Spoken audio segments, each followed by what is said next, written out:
Seterusnya, minta YB ulas sedikit tentang kenyataan yang dikeluarkan oleh pihak istana pada 16 hari bulan merupakan satu hari yang luar biasa kerana istana negara keluarkan satu kenyataan rasmi dan 8 Duli Yang Maha Mulia Sultan-Sultan bagi 8 negeri yang lain juga keluarkan satu kenyataan yang agak lengkap. So, apakah yang YB boleh tafsirkan daripada dua kenyataan serentak pada hari yang sama ke atas kerajaan gagah? Sebab pada peringkat ini, ramai orang melihat kerajaan pusat merupakan satu kerajaan gagah. So, apa pandangan YB? Apa yang boleh rakyat tafsirkan daripada dua kenyataan rasmi daripada pihak istana dan juga sultan-sultan negeri-negeri yang lain? Silakan YB. Terima kasih saudara kau. Saya ambil kesempatan ini untuk menjunjung kasih ke bawah Yang Maha Mulia pada Sri Paduka Yang Tuan Agong dan juga ke bawah Majlis Raja-Raja. Menjunjung kasih tuanku kerana telah pun mengeluarkan kenyataan rasmi untuk dibuka semula parlimen, diberhentikan darurat, tidak sambung selepas 2 Ogos dan diberikan tindakan yang wajar untuk mempercepatkan pengambilan vaksin. Ini satu kenyataan yang saya rasa diterima rakyat sepenuhnya. Rakyat bergembira, bersyukur di atas kenyataan yang telah pun dibuat oleh Yang di-Pertuan Agong dan juga Majlis Raja-Raja. Ya, menjunjung kasih tuanku. Saya berpandangan bahawa kalau sekiranya Mahyadin ini masih lagi bermain-main dan tidak mengambil tindakan yang serius ke atas apa yang telah pun dinyatakan oleh Kebawah Duli Yang Mulia Sri Paduka Yang di-Pertuan Agong ini, maka saya rasa ini satu petanda yang tak elok untuk kerajaan yang ada hari ini. Dahlah kerajaan ini kerajaan gagal dan diterima oleh rakyat, maka bila tuanku bertemu dengan pimpinan politik 2-3 hari yang lepas dan tuanku juga berjumpa dengan ahli-ahli profesional yang lain dan beberapa orang lagi orang kenamaan dan pimpinan, maka feedback yang diperoleh itu adalah feedback yang ternyata dalam kenyataan rasmi daripada Istana Negara. Yang ini memang ditunggu-tunggu oleh rakyat. Jadi kalaulah masih lagi menteri di parlimen, Perdana Menteri di Jabatan Perdana Menteri Parlimen Undang-Undang ini, masih lagi orang kata berlolak-lolak begini, maka nampak sangat mereka tidak serius untuk menyambut seruan tuanku dalam kenyataan rasmi.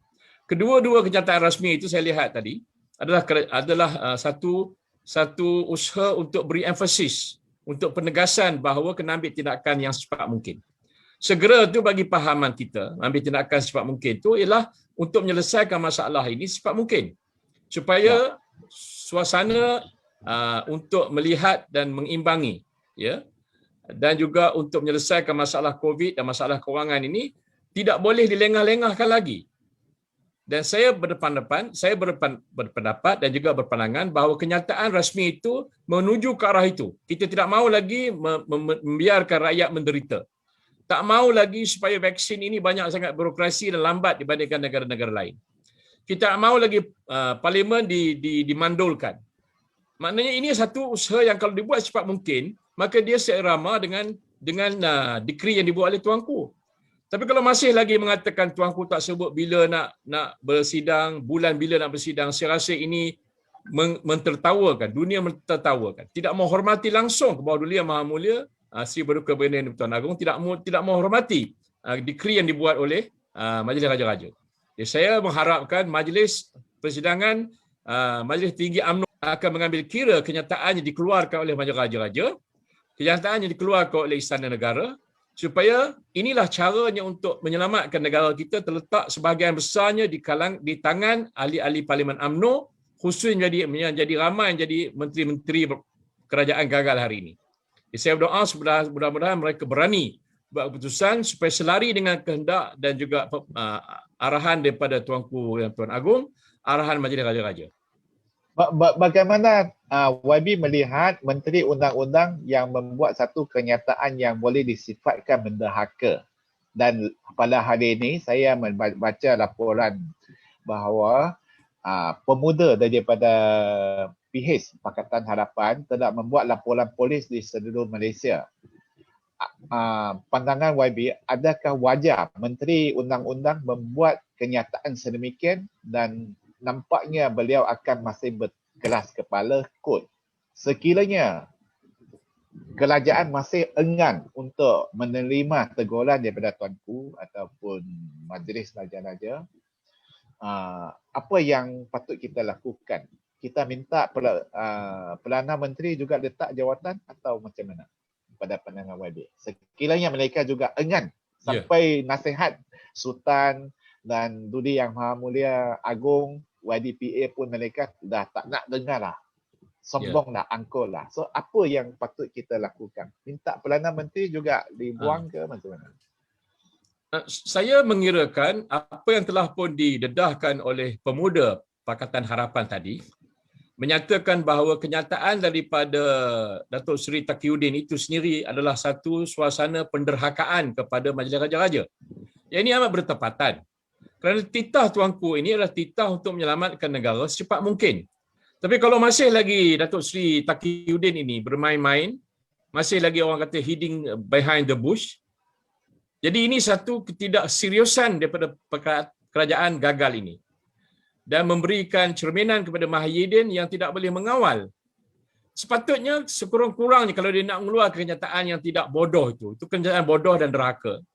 Dia boleh menyatakan dia menunjuk kasih kepada arahan Majlis Raja-Raja dan kami akan bincangkan di peringkat kabinet. Sudahlah begitu kan?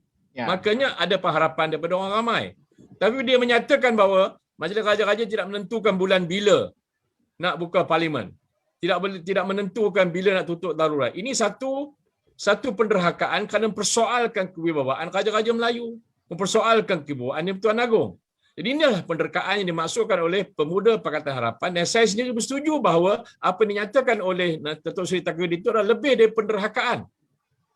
Ini satu kebiadaban kepada Majlis Raja-Raja. Dan bila dia biadab pada Majlis Raja-Raja, maknanya dia biadab pada seluruh rakyat Malaysia hari ini. Wallahualam.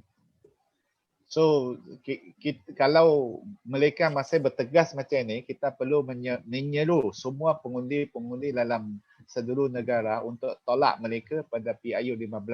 Betul atau tidak, Babek? Ya, ini sudah tentu. Sudah tentu bila pilihan raya akan datang ini, mereka cukup khawatir bahawa rakyat akan menolak mereka. Lebih-lebih lagi, kalaulah umur 18 ini diberikan kuasa untuk mengundi besok, sudah tentulah muda-muda yang 18 tahun ke atas hari ini akan menolak Perikatan Nasional Kerajaan Gagal. Jadi ini satu tragedi yang tak boleh dihadapi oleh Perikatan Nasional. Perikatan Nasional tak mau berhadapan dengan suasana yang akan diadakan pilihan raya. Jadi mereka nakkan dilengah-lengahkan.